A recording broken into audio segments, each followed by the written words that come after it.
Welcome back to this series on Chebyshev polynomials. And we're going to take a little detour this video, talk about Fekete sets and capacity. This being a physics interpretation of some of the things we're going to do. I alluded to the idea that capacity and the physics sense will somehow be related to Chebyshev polynomials. So we're going to lay a little groundwork in this video, and then in the next video we will complete the link between these two seemingly unrelated subjects. So let's start with a little physics interpretation here. So I've got this disk, flat disk in the plane, and I were to put some marbles with charges in here.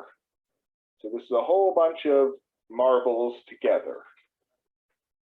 I set them down in the middle and then I let go. If they all have the same charge, then what we expect to happen is that they will move to opposite ends of this disk. If there are two of them, we'd see this situation where they push each other as far away as possible. If there were three of them, we might expect a little triangular formation like this. If there were six of them, we'll do maybe something like this. But we can see what's happening is that they will go as far away as possible. And so we're going to say that the energy between any two marbles, say this is Z and this is T, is proportional to the absolute value of Z minus T to the -1 power. Now, typically it's the inverse square law declares the force between two charged particles, but since they're in a flat plane, it's just the simple inverse law that works. Or at least that's an approximation. I'm not 100% clear on the physics interpretations in some of these things, but I'm trying to get at least the idea. So we can intuitively see what's going to happen if we keep increasing the number of marbles. Instead of 6, we'll do 12, and they'll fill out further. And as we keep adding more of these marbles here, it fills out the boundary very nicely. So what happens is we end up approaching a continuous charge. At least that's what we feel should happen intuitively. And proving that is a big part of what we're going to do in these next two videos. So what happens if it's continuous? Well, that means we would find the charge by integrating. The total charge between any specific number of points, we just add up each of these individuals, Z minus T to -1. But if there are continuous amounts, we will need to do some sort of an integral. And the measure would be the normalized Lebesgue measure. That is to say, we would find the arc length along the boundary. We would integrate along that and then divide by the total length so that the max would be 1.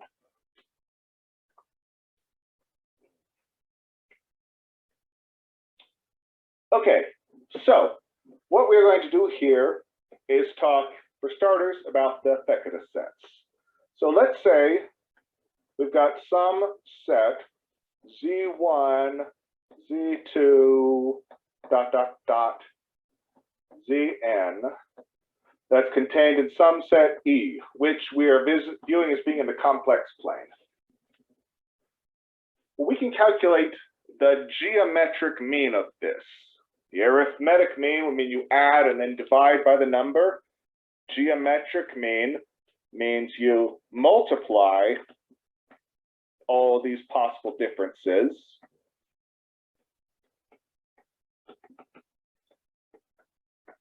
How many of them are there? Well, this is the old handshaking problem. We've got n different elements. How many different pairs are there? And the answer from the old arithmetic formula is n times n minus 1 over 2. So we'll raise it to the reciprocal of that. The n minus 1 over 2th root would be 2 n minus 1. So this quantity right here is the geometric mean. So if we're given any finite set of points in our set E, we can calculate that mean.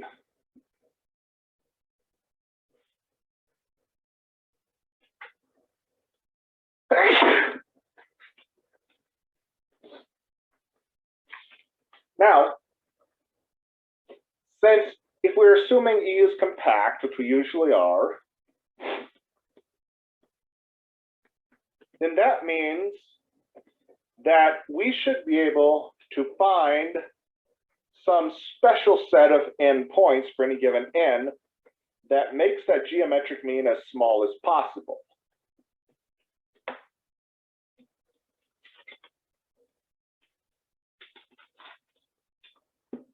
So we will declare delta sub n of E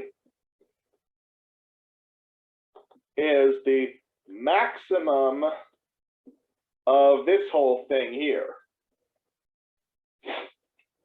And so we want to find the perfect set. In the earlier example we had a disk. We were picking points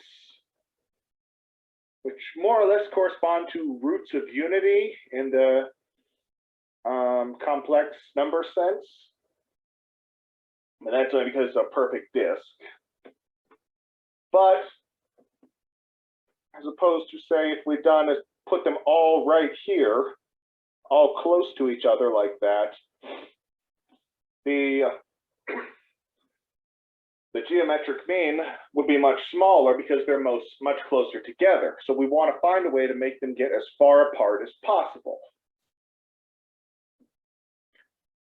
And so the set that achieves this, if we have some Fn, which we're going to denote like this, Z1n, comma, dot, dot, dot, Zn, n.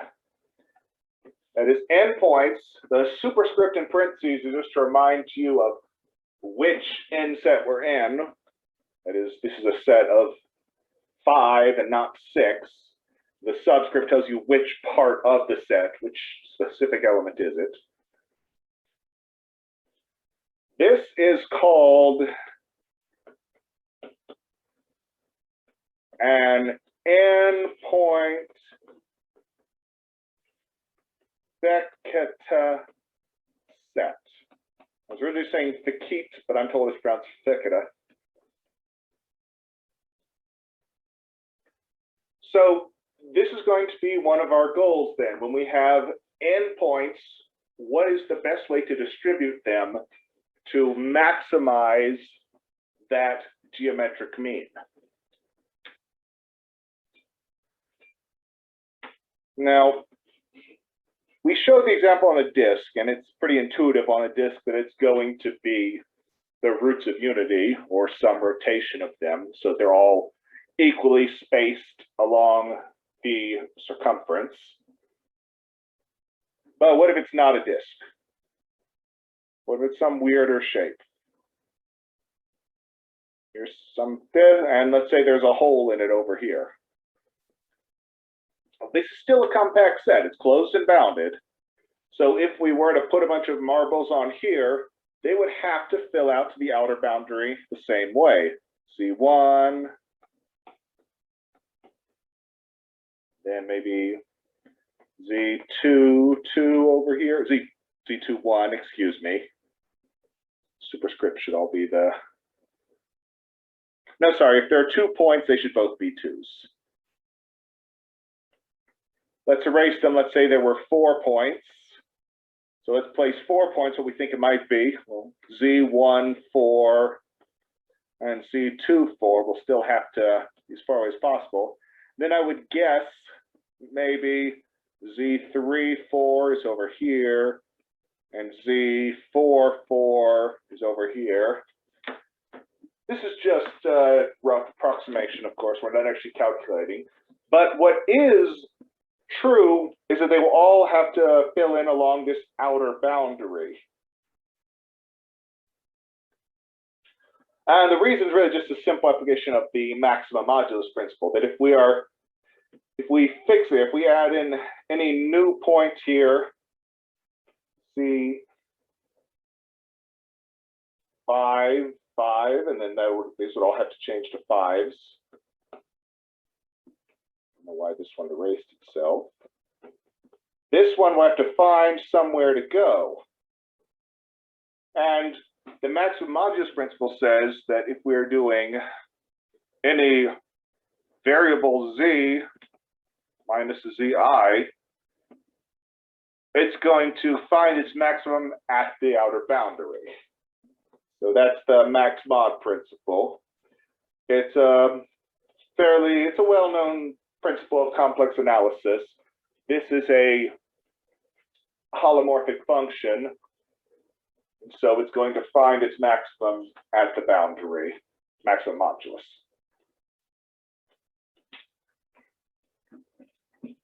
So that is both a physics and a complex analysis justification. Okay. So we have delta n of E is the max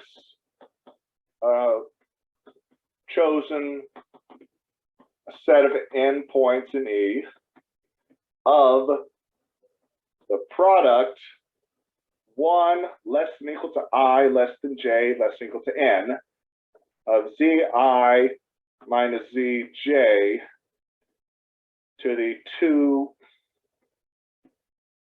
just write the power in here, I ran out of space, 2, oh, hold on, let me just shift the window a little. Yeah, that's better. I want to make this look nice for y'all.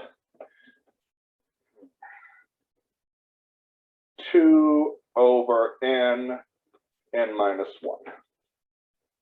This is the thing we are trying to explore, not only find out about it itself, but also find out if it has a limit. If we keep increasing the number of n's, will it converge like we were saying we feel like it should?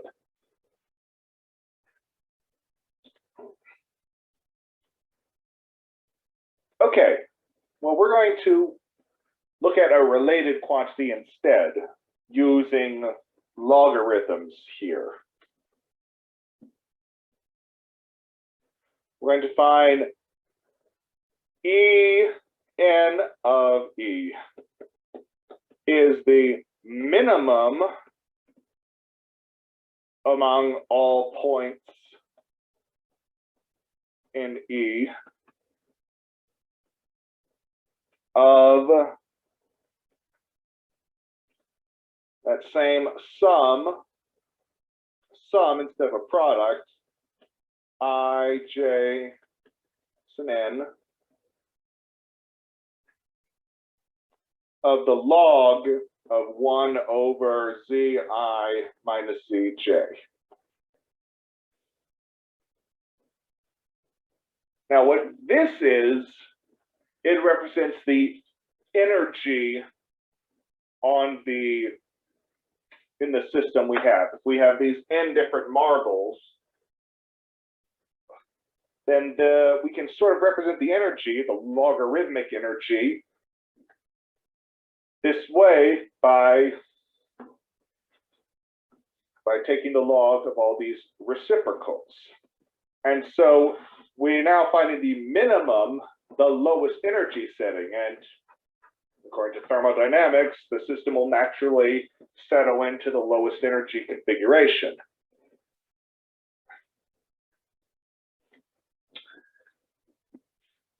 By the way, I want to emphasize, you'll notice this I less than j here. And the reason for that is to avoid double counting, which will come up later, that if we were to go through every possible pair of i's and j's, we would have I followed by j and j followed by I. We don't want a double count, so we'll just insist that I is the smaller of them. That adds up to n minus 1 over 2. Okay. So let's see what we know about this sum here. Well,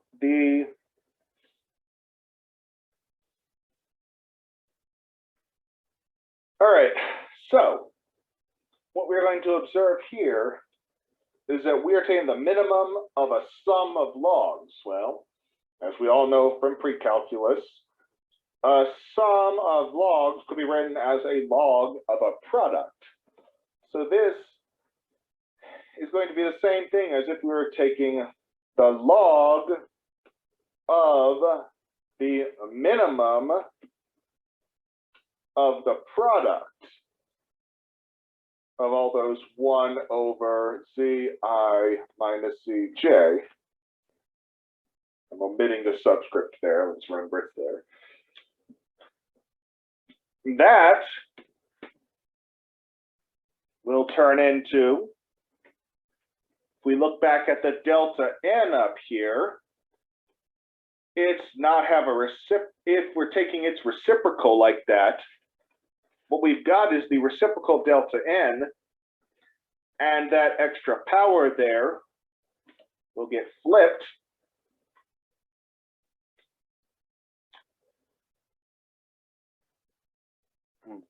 So this becomes n minus 1 over 2 log of 1 over delta n e.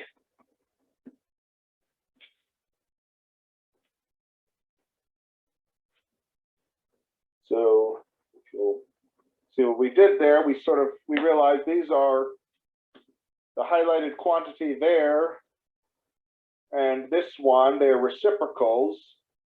So there's a negative power here, or reciprocal power, which we use to cancel out. And so it ends up here.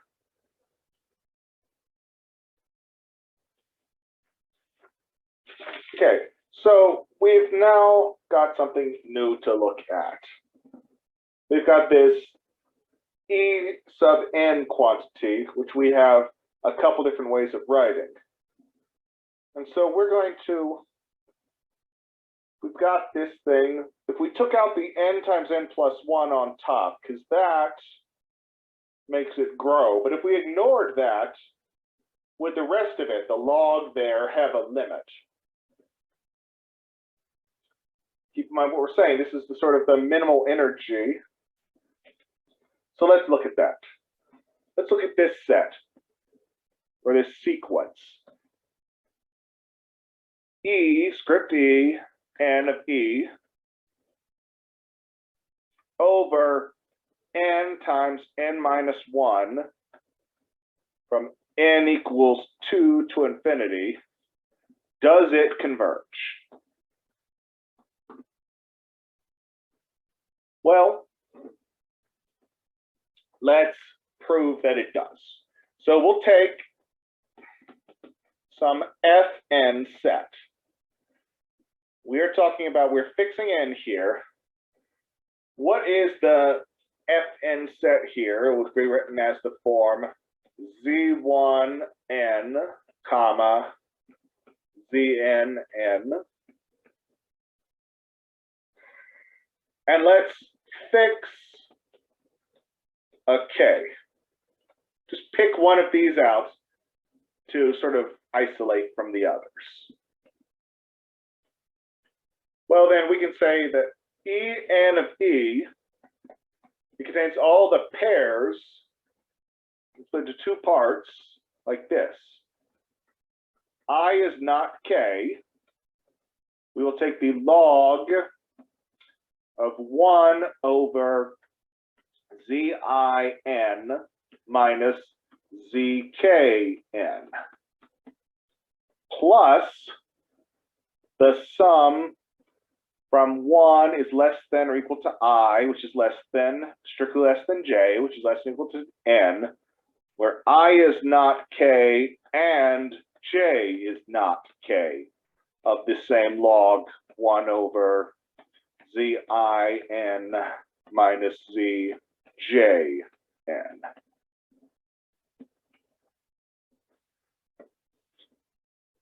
So all we've really done is we've split off one. The first sum is all the sums where one of the two numbers is k, and the second part is all the ones where neither of the two numbers is k.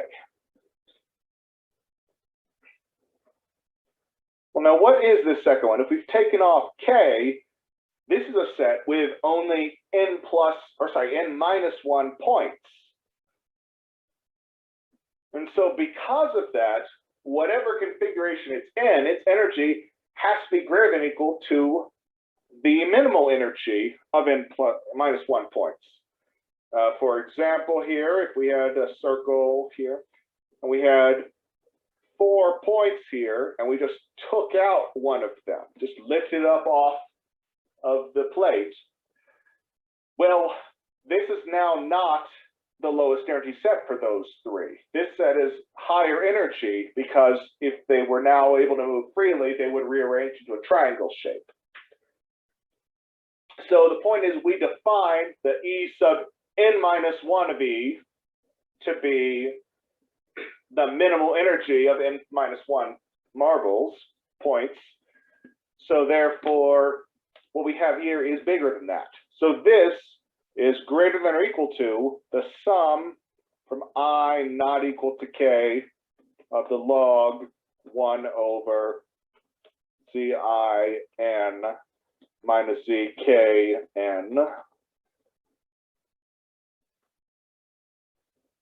plus E sub n minus 1 of E.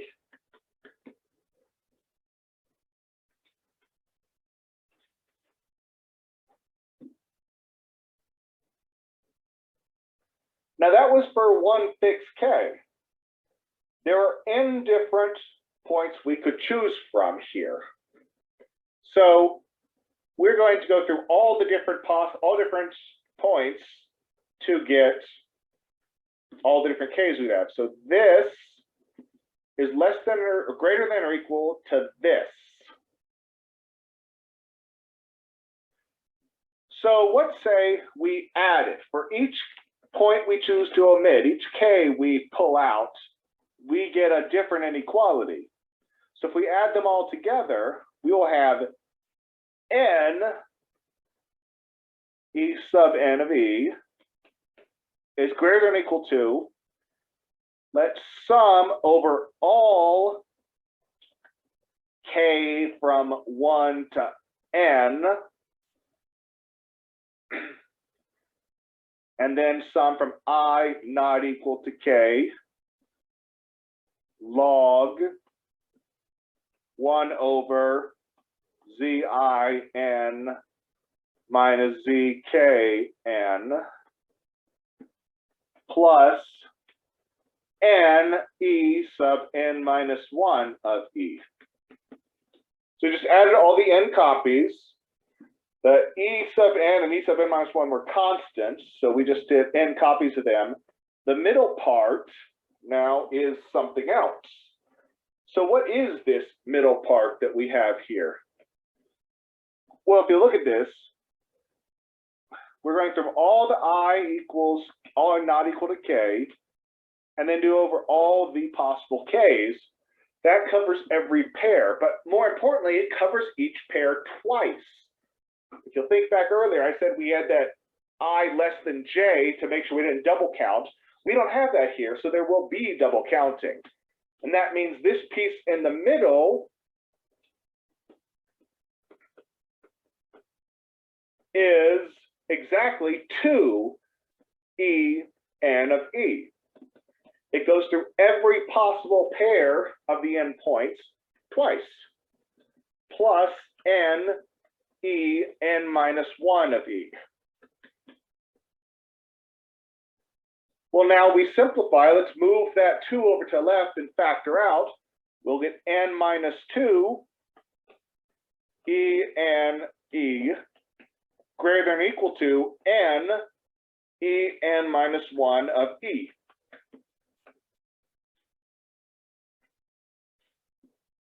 And then if we divide by n minus 1, n minus 2, n minus 1, n minus 2, that goes away, that goes away. We're left with e n minus 1 is greater than or equal to en minus 1 of e, n minus 1, n minus 2. So the sequence en of e over n minus 1 is increasing. Because you can see the smaller side on that is just the same formula if you plug in n minus 1 in place of e. So earlier I asked, does this have a limit? And now I realize that actually wasn't quite the right question. I just want to say, is it increasing? The reason is because we go back to our definition. We said en of e was n minus 1 over 2 log of 1 over delta n of e. So if we divide that over here, we now know this is an increasing sequence. Well, a log is an increasing function, but a reciprocal is decreasing, meaning this is increasing, so the delta n of e is decreasing. Pause and ponder if you need to, as Friedel One Brown would say. But yeah, the log wouldn't change direction of it, but that reciprocal would. So where if the one on the left increases, then the thing in the denominator on the right must be decreasing.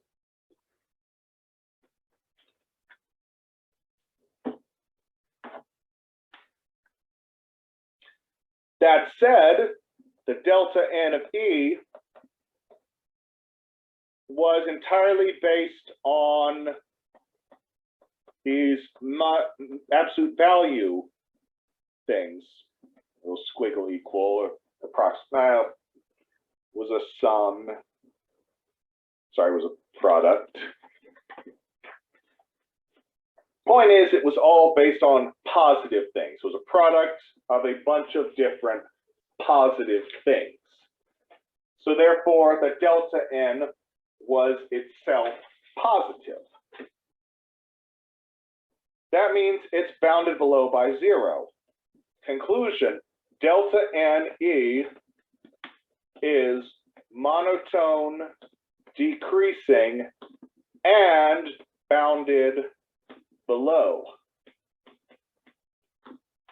So real analysis tells us that means delta n of e, if we take its limit as n to infinity, well, that exists. And we're going to name it something, which is tau of e, which is called the transfinite diameter.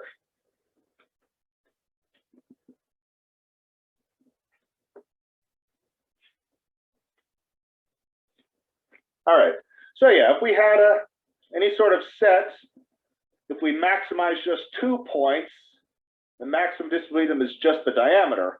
As we start adding more, we start having to take geometric means of all these distances. And so if we take the limit of these geometric means that we get some specific value, which we're going to call the transfinite diameter, which we just proved must exist.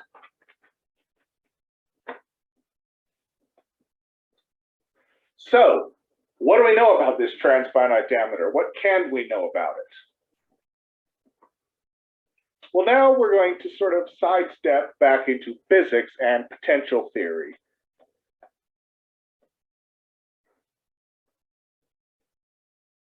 Let's talk a little about capacitors.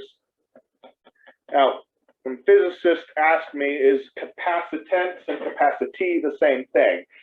And I'm not really sure about how those are related, but I think the main thing to think about is that capacity, as we're defining it, has a logarithm in it, whereas I don't think capacitance does, but I'm sure they're related, probably directly related, probably if one's larger than the other's larger too. But I'm more focused on the math side. That said, we can see a similar thing with charges. If we had a capacitor at some charge plate and we had some positive charge here and some negative charge here. Now, the negative charge, normally capacitors, we have two plates. Here we'll just have one point and a plate. The negative charge will not just sit there in the middle, because while it's attracted to the positive, it's also repelled from each other. So it'll end up fleeing to the edges. And depending on how free it is, it seems like it might start filling in those Fekete sets the same way as we did before. So what I want to do now is talk a little about what potential means. Logarithmic potential. So we will say we have some set E that's compactly contained in C. It'll double contained, that means compactly contained. And we will say M of E is the set of Borel probability measures supported on mu. So in case some of that's unclear, Borel measure, it just means it can, all the open sets are measurable. And it's the smallest measure space that contains all of them. Probability means if we integrate the identity function across the whole thing, we get 1. So it's got that sort of normalization there. The size of the whole space is 1. And supported on mu means it is 0 outside there. So it only has positive values. The measure only has positive values in the set E itself. So each measure we have, each measure mu that we have has a potential function.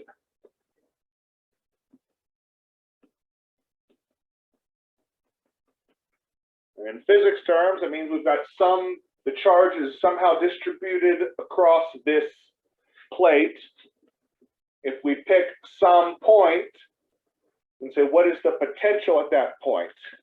U to the mu of Z we'll define as integral of log Z minus T, the -1 d mu T. And so this is the logarithmic potential. There may be other ways to define potential, but this is what we are using for this purpose. I will say that the negative sign seems to be a matter of convention. Ransford doesn't use it. He just leaves it as log of Z minus T, but Saf does use it. I believe it may be an issue with the difference between physics and mathematical interpretations. Seems kind of similar to the idea that, like, in a free fall situation, you define gravity as downward being a negative direction. Some people choose to define down as positive. Doesn't make much difference. We're just going to do it this way to stick with it. But now that we have a potential function, so each point has a certain potential, we can then integrate those potentials, and we will get something that has many different ways of writing it, but I of mu, we'll go with that for now, I may have to switch later depending, is the integral of u to the mu d mu, well, let's say of t. So integrate across every possible t, get the potential. I'll plug that in, that's the, oh, I'm sorry, I should not have used t, I should have used, because this is t here, so I should use a new variable z here. So d mu of z. That will equal the double integral log z minus t, the -1 d mu z d mu t, or other way around. Doesn't much matter. These are dummy variables, doesn't matter which order we do them in. But it's saying that every point has a potential, which is found through integration, and then you can integrate all those potentials to get the total energy of the set. Just clean this up a little, just in case anyone wants to take a screenshot, because these definitions will be used a lot. So, okay, so I mu is the energy of any measure. So we're going to say a measure, that is to say, a particular way of distributing the weight across the space, or a distribution of charge. We can say what its total energy is based on this double integral. And so what we'd like to do is minimize this energy, or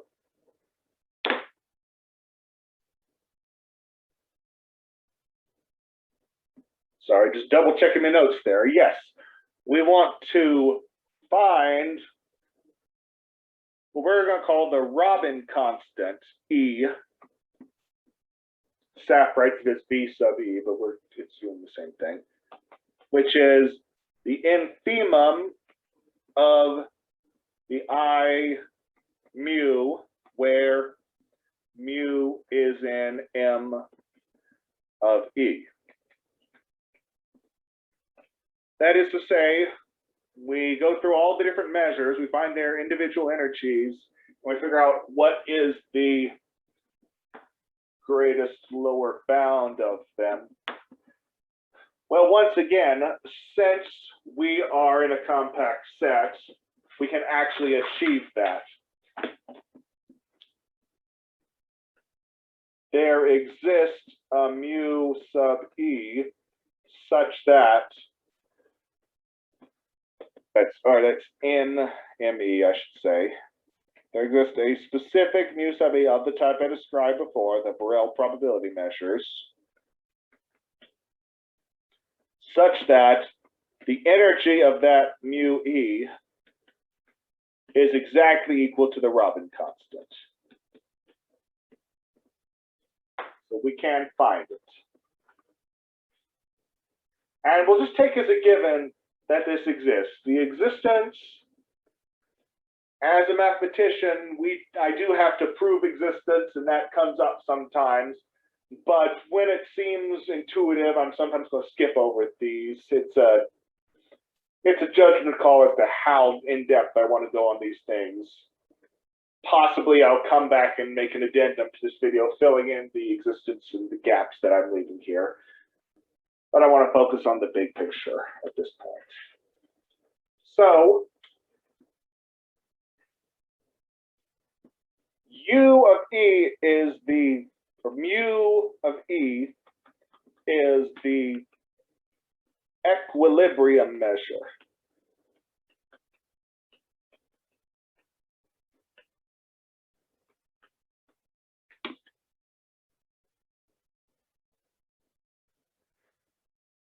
And as I said, this kind of falls into ideas about thermodynamics, that you have a certain amount of charge, which can be represented as the measure, and you allow it to distribute itself across a set, it will distribute itself in the lowest energy configuration, hence minimizing the energy of all possible distributions.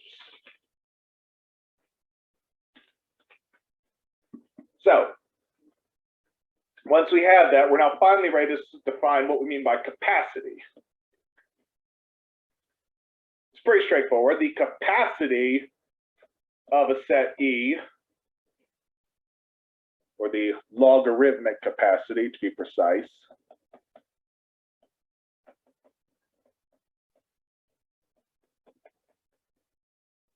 C of E is E to the negative R of E.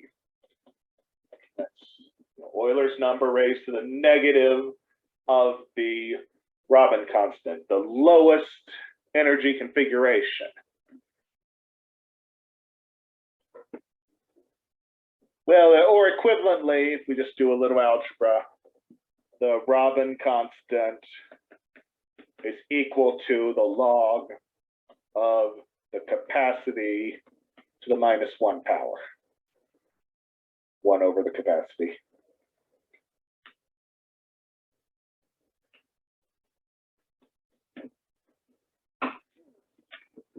So we're going to have a theorem here, which I'm going to prove part of, and then I'm going to stop this video before I prove the other half.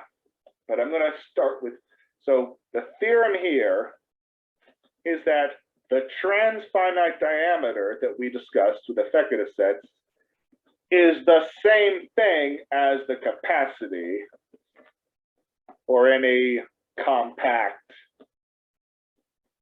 E that's in the complex plane.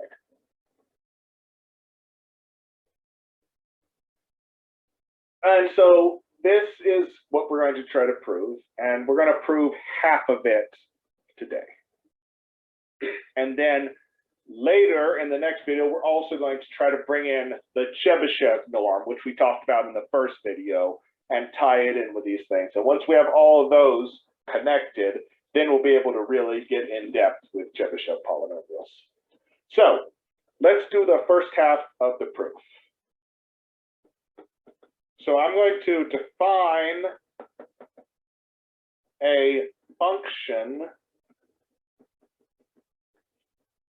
capital F, of z1 dot dot dot zn to be the sum from 1 is less than or equal to I, which is strictly less than j, which is less than or equal to n, of the log of 1 over zi minus Cj, absolute value.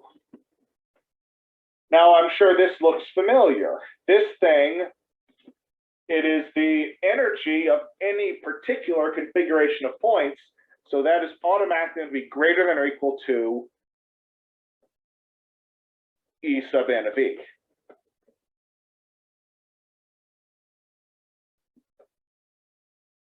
So no matter, this is a function, but it has a lower bound of E sub n of E, which can be achieved because we established that the limit exists there. Or I might have said that wrong. It can be achieved. We've talked about it before, I'm sure. So we'll say mu of E is the equilibrium measure, which exists. And we're going to take multiple integrals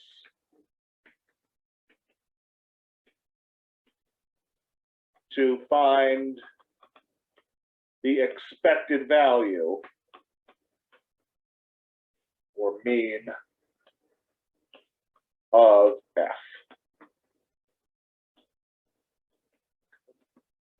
Why? What are we talking about here? Well, that's how we do expected value. In arithmetic, it would be add the things and divide by how many there are.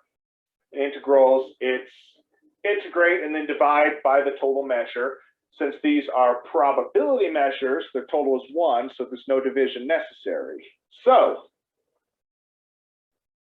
we're going to take some integrals here. We're going to integrate, integrate f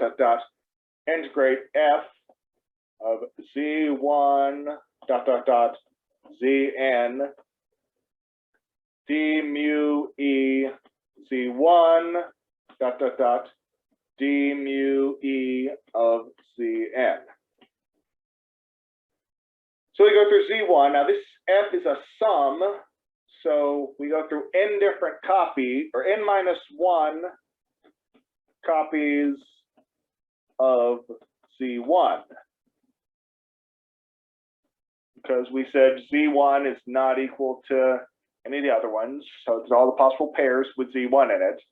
Then we have n minus 2 copies of z2 to integrate out, and so on. So we end up with n times n minus 1 over 2 of the Robin constant, so it'll be greater than or equal to the minimal energy, which is n minus 1 over 2 log of 1 over delta n of E.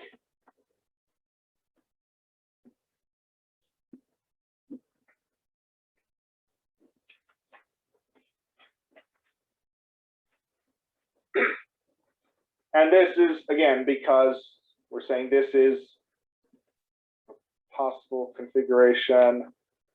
En is the minimal configuration.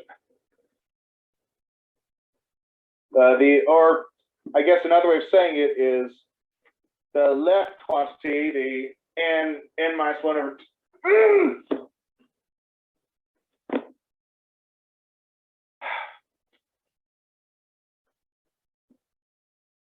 So as I said, the left side there is the mean value. Well, the mean value has to be greater than or equal to the minimum value. And so we end up with this inequality, which we then get rid of some of the pieces there.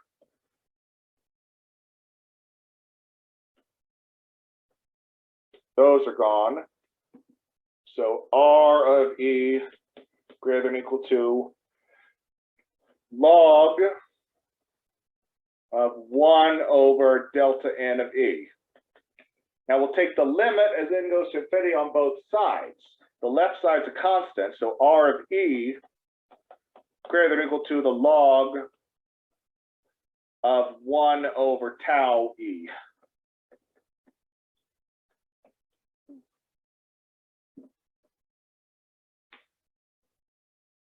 Oh, there's our theorem again, which is what we're working on.